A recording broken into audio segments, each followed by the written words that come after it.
afternoon and welcome to the St. Narsai Harp of the Spirit podcast. Today we have been blessed to be joined by the Patriarch of the Assyrian Church of the East, His Holiness Marawa III Royel. Your Holiness, on behalf of the College, I would like to thank you in advance for joining us for this special podcast. Well, thank you for having me. It's my joy. Thank you. Your Holiness, I would like to start with the first question. How do you remain close to your faith despite living in a Western world? That's a very good question. I used to live in the Western world. I'm in the East now.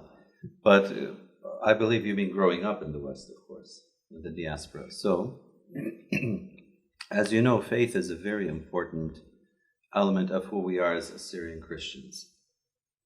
And particularly the faith of our Holy Church, the Assyrian Church of the East, which is embedded in the minds and hearts of each one of us from a very, very young age.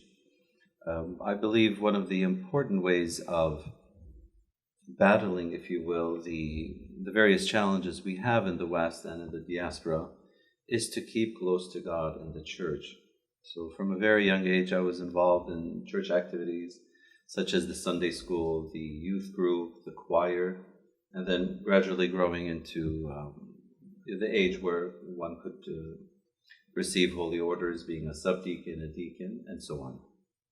But all of that began with deep faith in the Lord and being close to church. Now, before that, I have to say that, of course, the faith that's imparted to us by our parents, our fathers and mothers, in the family unit, in the context of the family, has also been very important, because we know that the faith doesn't simply begin in church, it grows in church, it's nurtured in church, but it has to begin in the home, because that's the seed of the church.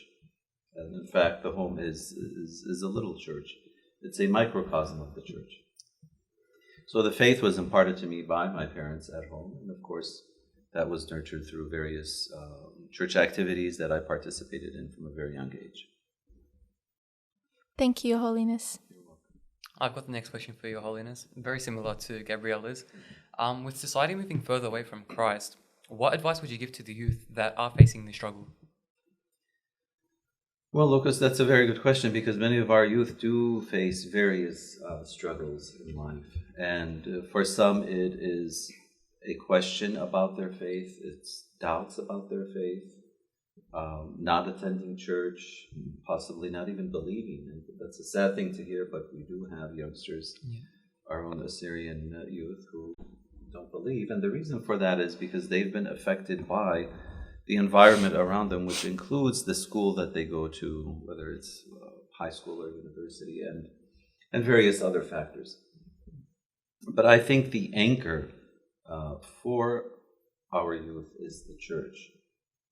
Now, we all have a great expectation of the church to do everything for us.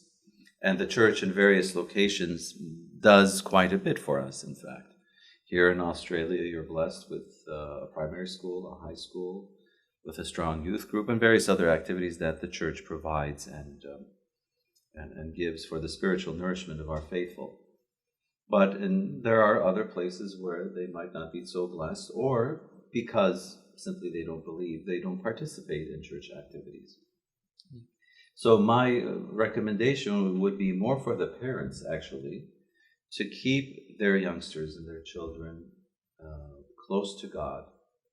First, in a family setting that's faithful, that prays together, fasts together, goes to church together, and to make sure that their children from a very young age attend church services, take Holy Qurbana and participate in the liturgical and in the prayer life of the church.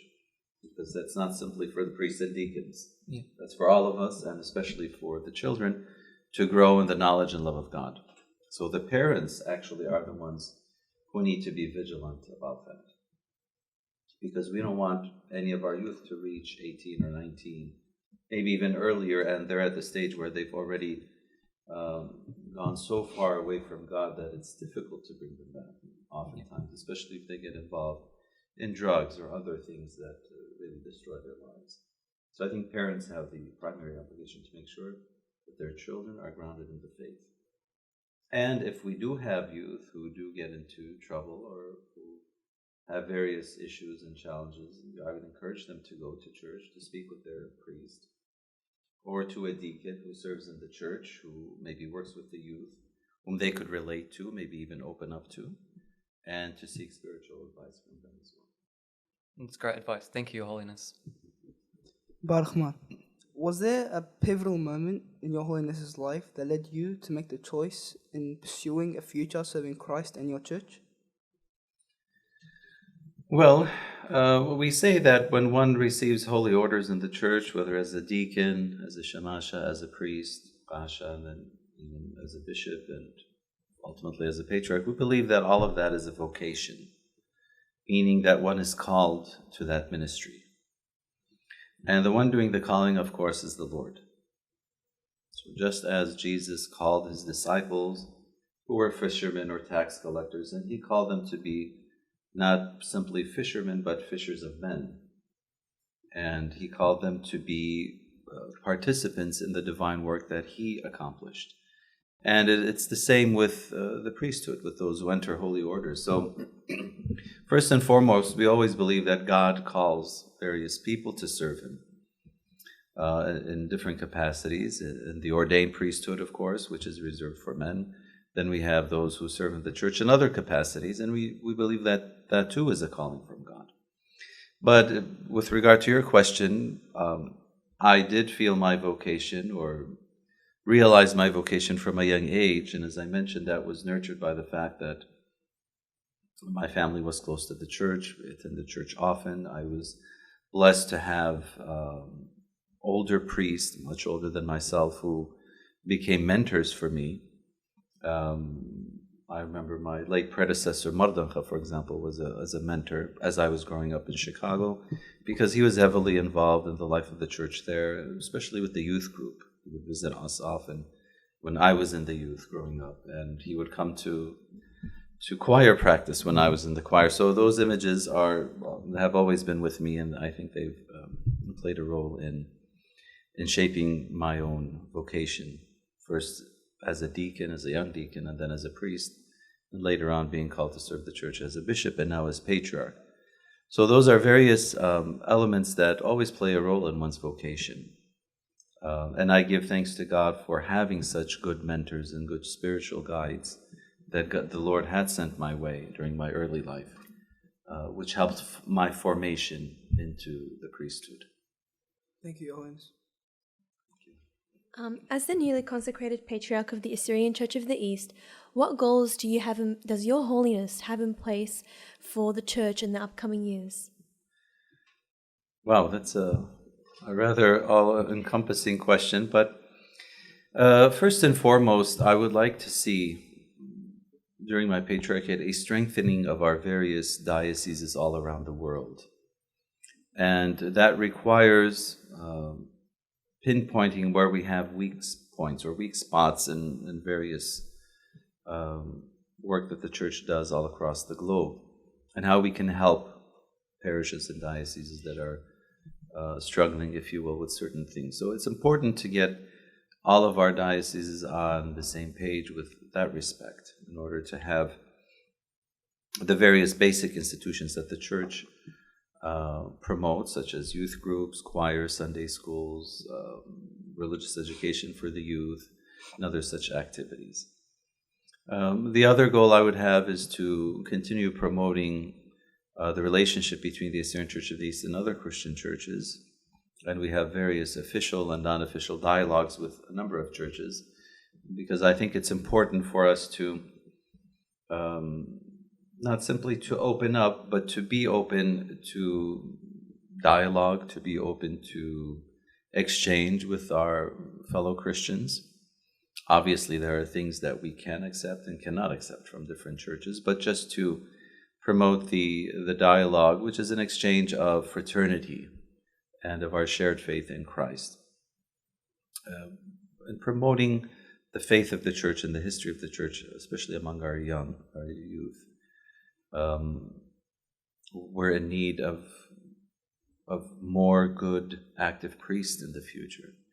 And that simply doesn't come by calling a deacon and saying, we want to make you a priest. Priesthood really begins early on, the formation of the life of a young man.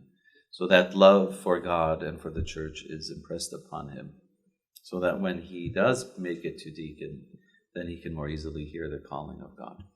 And there are other issues, of course. There's issues of church unity amongst the Church of the East, that it is my prayer that we can heal those divisions within the church, within the nation as well, because we need to come together as a church and as a nation that is so dispersed in the world today. I think division is really one of the major challenges that we have that will not allow us to reach the goals we want to reach as a church, as in a people. So I'd like to see a promotion of exchange among our various church, ecclesiastical, and ethnic entities. That's great. Thank you, Your Holiness. Your Holiness, you have graduated from various theological degrees. Why do you believe it is important to be educated in Christianity? Well, the church says in her prayers, "Shraga unuhra itha yulpana." Education is like a light and like a lamp, meaning it guides the path of one's life.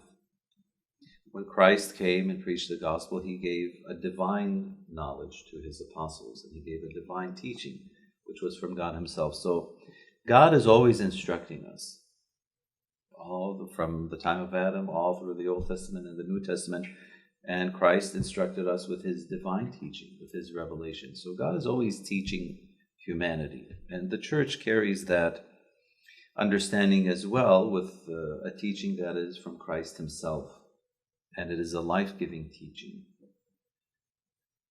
Our clergy, which includes the bishops, the prelates, and the priests and deacons, in order to meet the challenges of our faithful today, need to be educated, need to be where they must be in order to address the issues that we have among our faithful. And these issues are issues of faith, of course, and oftentimes they're issues of a social nature. How do families live together? The family context. The marriage relationships. Oftentimes we have issues with that. There are marriages that are falling apart.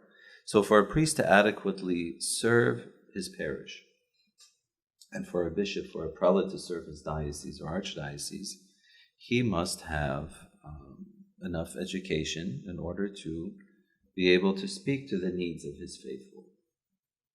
And of course, the church has the teaching we've received from our fathers, our holy fathers and our forefathers. And when we couple that with many of the technological means we have today and the social advances that we have today, we can then adequately address the needs of our faithful. So education is definitely important, theological education, and the social aspect of education, which allows us to speak to our people even in terms of their various needs in life, their family needs, marital needs, the needs of youngsters growing up as youth, etc. Thank you, Your Holiness. Does anyone have any questions for His Holiness? No. Would Your Holiness like to add anything else? Well, I want to thank all four of you for this wonderful podcast. It was a joy being with you. And I'm really encouraged by your own dedication and your faith and the education that you're receiving through the good graces of the church. And I'm really happy to see that St. Narsai Assyrian Christian College has done quite a bit, and you're an example of the fruits of that. Thank you. And so thanks be to God, and I'm very happy to be with you and to share this time with you, and to be encouraged and uplifted by your own dedication and your own faith. Thank you. Thank you. God bless you all. Thank you. This brings us to an end of our podcast. We would like to thank Your Holiness for taking time out of your patriarchal visit to educate our St. Narsai community. We pray that God may continue to hold your hand and guide you along His perfect path.